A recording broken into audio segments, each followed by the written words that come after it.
Hi everyone, my name is Malia. I am an autism mom. I've got a 12-year-old boy with severe autism. And today I wanted to talk about the one question I get asked the most by parents of newly diagnosed children, which is what now? How do we get started? What therapies to pick? How do we know if it's the right therapist? And it's just so much information. So let's get into all of that. But before we do, I just want to say that I'm just a mother. I'm not a licensed professional. These are just my opinions of things I've learned over the years being in the autism world. So let's begin. So chances are, if your child has just been diagnosed with autism, you have been given a list of therapies to start. With speech, occupational therapy, there might be a suggestion for physical therapy, and more than likely ABA, maybe floor time. So let's talk about each one briefly. Just a blanket statement for all therapies. No matter which therapy it is, speech, occupational, physical, ABA, floor time, your therapist should believe in the child-led philosophy, meaning instead of coming in with an agenda to follow with the child, with a stack of flashcards to label in speech or certain activities to do in occupational therapy, they should walk in and meet the child where they are at that particular day or time, what their interests might be. An autistic child may not be ready to sit on a desk and do pretend play and speech. And one day they might be ready, and the other day may not. They may need a lot more movement. So your therapist should be able to tailor where they are each day and plan their treatment around it. It's very important because forcing a child to do things they're not ready to do, it's just going to cause more distress. And more distress is going to lead to meltdowns, and meltdowns don't help anyone. So when Syme first started speech, now Syme was a super anxious child, and he constantly needed to move. So this is like our first speech session ever. We go in, and this is a small place, so they did not have dedicated speech rooms and occupational therapy rooms. So the speech therapist takes us into an occupational therapy room that has a lot of movement activities. But she forces Syme to sit on a table in a corner with some farm animals and wants him to do pretend play. Now, this child who is already anxious to be in a new place with a new person, trying to dominate what she wants to do and not allow him to move, was just causing more and more distress. Every session, it caused a little more distress, and he started to have meltdowns. And some days he didn't want to go in. Like, we would be outside the space and he would start crying in the car because he knew what was going to happen. She wasn't going to let him go in the ball pit or on the slide, and she would want him to do pretend play that made absolutely no sense to him. So one day she got really frustrated and she goes, "I've been doing this for 7 years and I've never seen a child like this." And as a first-time parent, I was heartbroken. I came back and I told my husband what had happened, and he goes, "Well, if she's never seen someone like our son, maybe she doesn't need to be working with him. Let's find someone new." And that was good advice. So I contacted her pediatrician. She recommended to find someone that would come in our house. And I did find this lady. She was wonderful. First day she comes in, and Syme is clinging to me for his life, did not want to even look at her. And she let him. She just sat in a corner. She didn't come close to him. And I think like 2 weeks went by like that. And slowly and gradually, Syme was like, "Okay, she might be okay. It's okay." So he would start getting a little close, and they would interact a little bit with each other. And she had him labeling things in a few months, and he was talking, and that was amazing. But she took her time. She followed his lead. She followed where he was, and every session she planned her sessions based on what Syme showed interest in. Some days he wanted to be to play with books or some puzzles. Sam was really into puzzles. But so a therapist should be able to do that, should have that kind of flexibility. That's really important. A young child diagnosed with autism is probably going to have what in normal terms we would call hyperactivity, or lots of tantrums, a lot of running around, and those things. Those are signs of a dysregulated child. Those are signs of a child with some sensory issues going on.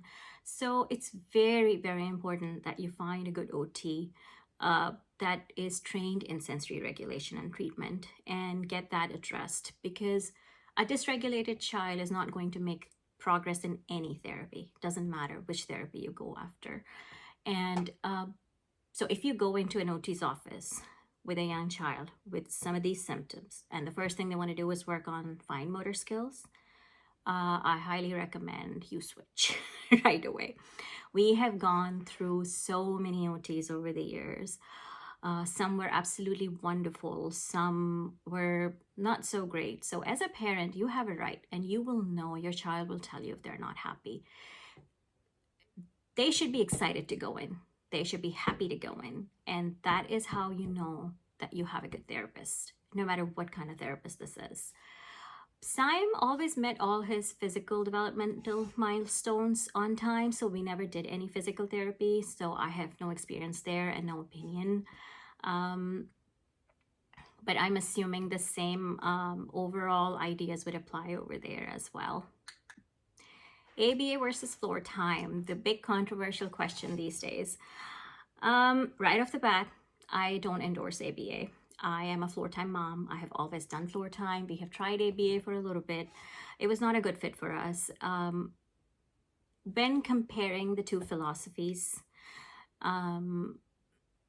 floor time is definitely a superior philosophy, and I think it's because it's very child-led. It's based on developing those relationships and developing the desire in a child to communicate and to interact and to socialize, versus ABA, which is traditional ABA, which is very much hyper-focused on behavior modification. That is usually my gripe with it, but it is much more readily available than floor time, at least here in US. So, and I do see a change in the field at this point. I have some, we have had some wonderful babysitters who are BCBAs, and they're phenomenal. They do a great job with these kids. They are now understanding that just focusing on behaviors is not okay. You have to look at a child from an overall perspective. And we'll talk in a lot more detail about this topic, just because there is so much to cover when it comes to ABA and floor time. But if you have an option between the two, go with floor time. If you must go ABA route, look for a more modern-based approach, which is more inclined towards looking at a whole child versus just hyper-focusing on behaviors.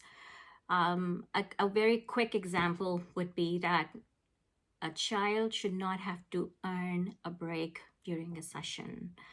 If they are dysregulated, if they are stressed out, if they are anxious, give them some time, give them a chance to regulate their bodies, because a dysregulated child is not going to learn anything anyway, and you're just pushing them more and more and more towards a meltdown, and nobody gains anything from a meltdown.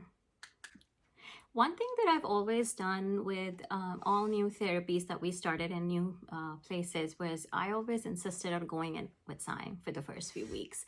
And since Saim has always been very hyper, he always needed to move, I would always request a speech therapist, because normally, traditionally, a speech therapy room is going to be very small, very bare, with a table and a couple of chairs and just some toys that you would pretend play with, and that's never been Saim's cup of tea. So I always requested our speech therapist that they should conduct the sessions, at least the initial sessions, in an occupational therapy room, which is going to allow Saim to have a lot more body movement. And I felt like it went so much better because he would be moving, and you can do therapy around that. You can talk about their bodies going up, going down. How are their feelings when they're sliding or swinging or climbing? A good speech therapist would know how to do that. One more thing that we have done is co-treatment, which is asking your speech therapist and your occupational therapist to have a combined session. And I feel like that works really well with young children who have a lot of anxiety and need a ton of movement. And you're allowed to ask for that. So don't hesitate. You're in charge, and go ahead and make those requests and make those demands, and they'll, if you find a good place, they'll honor it. I'm going to do some later videos where I'll talk in detail, a lot more detail about all these therapies. Occupational therapy is actually one of my passions because Simon has always had a lot of sensory issues. It's a very complex topic. I'm not going to say I'm an expert, but it's something that I have really paid attention to and tried to learn to help him. And it's so important because I've seen such an improvement in our child.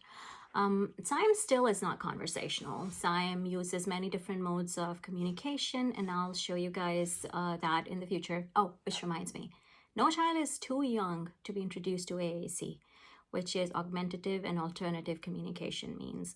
We have an iPad that has a couple of different speech softwares.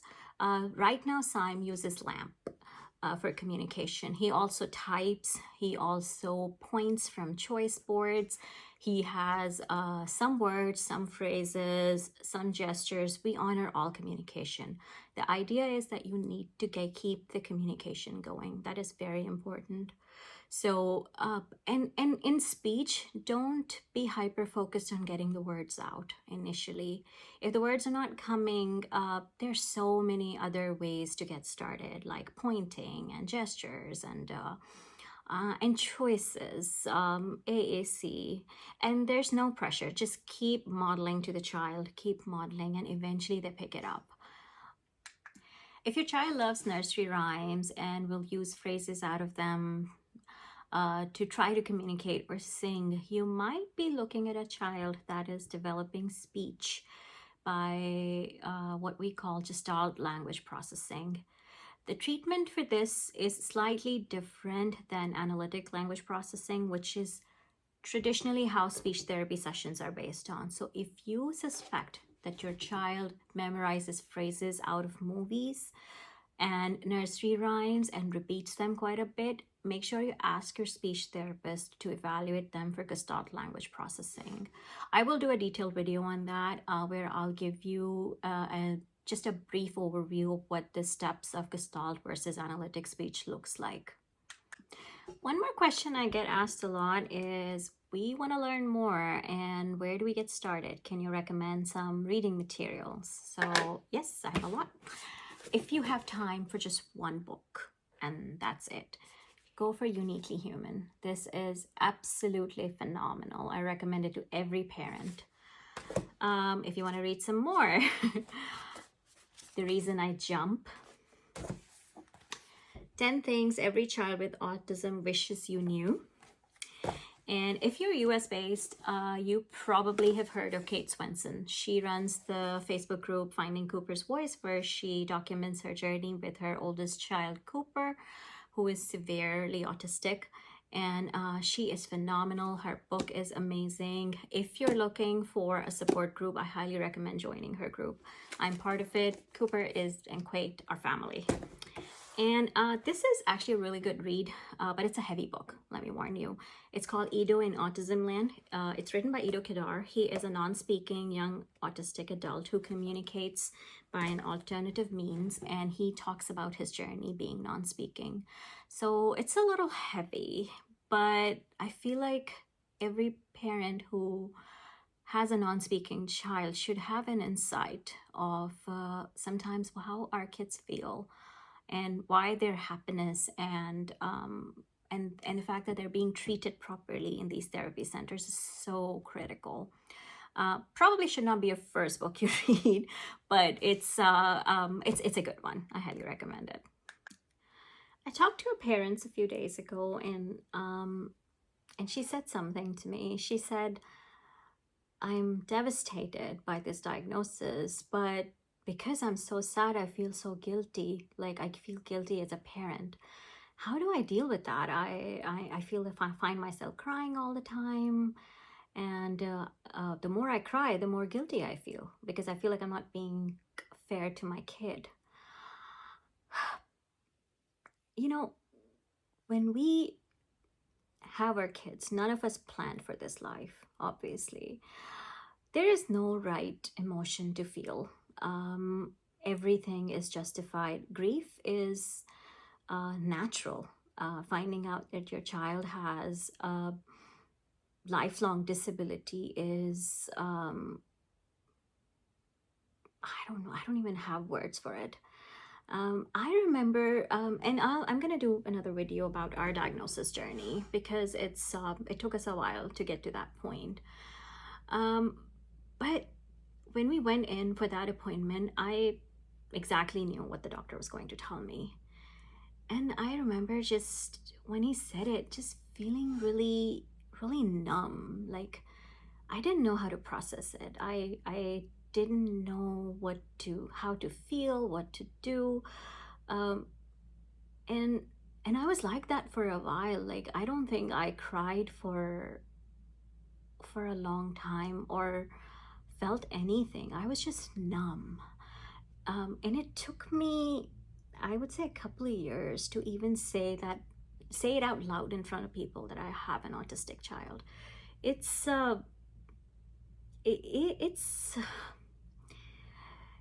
it's heavy. It's really heavy, but you get there and you find joy in every little thing they do and the progress they make. And I'm gonna make some longer videos with Simon. He is, I swear, the happiest kid you will meet. He is just the biggest smile on his face at all times. He wakes up so happy, and he's just the light of our lives. And it's a different journey. We know that he'll probably more than likely, he's 12, that is not going to be able to have an independent life. But this is the life we've got, and we have a very happy, healthy, beautiful boy.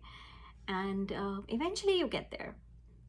So yeah, none of us have planned for this, but this is what we have, and try to find joy in that. And eventually you will get there. So don't feel guilty about the grief you feel. It is very natural. I'll be talking about these therapies in a lot more details in the upcoming videos. Please also follow along my shorts where I'll be explaining different terminology that I'll be using in these videos.